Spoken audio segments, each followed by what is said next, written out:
Arts থেকে কিন্তু science এবং কমার্স এক্সাম দেওয়া যায়। HSC 25 batch. দেখো আমি এখন যে মুহূর্তে এখানে দেখা যাচ্ছে সেটা হচ্ছে ঢাকা ইউনিভার্সিটি ফ্যাকাল্টি অফ আর্টসের ডিন অফিসের সামনে। তোমরা তো সামনে অ্যাডমিশন টেস্ট দিবা, তাই না? সো একটা বিষয় তো জানো না যে ঢাকা ইউনিভার্সিটি 3টা অনুষদ আছে, তাই না? A unit, B unit, C unit. এখন তো তুমি হয়তো আর্টসের স্টুডেন্ট, তুমি তো জানো না হয়তো বা যে আর্টস থেকে কিন্তু সায়েন্স এবং কমার্স এক্সাম দেওয়া যায়। হ্যাঁ, এটা আসলে সত্যি।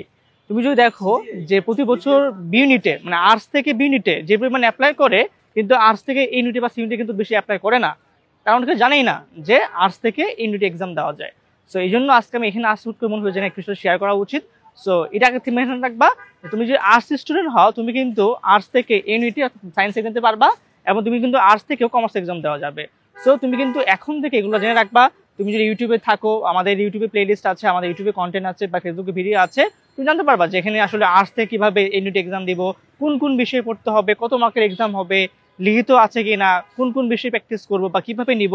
সো আমাদের কিন্তু প্রি অ্যাডমিশন ব্যাচ চলতেছে, যেখানে হচ্ছে আমাদের এইচএসসির সাথে অ্যাডমিশনে কিন্তু কিভাবে মিল করে পড়া দিব আর কি। সো বিস্তারিত জানতে কি করবা, আমাদের পেজে নক করো অথবা আমাদের হটলাইন নাম্বারে কল করো।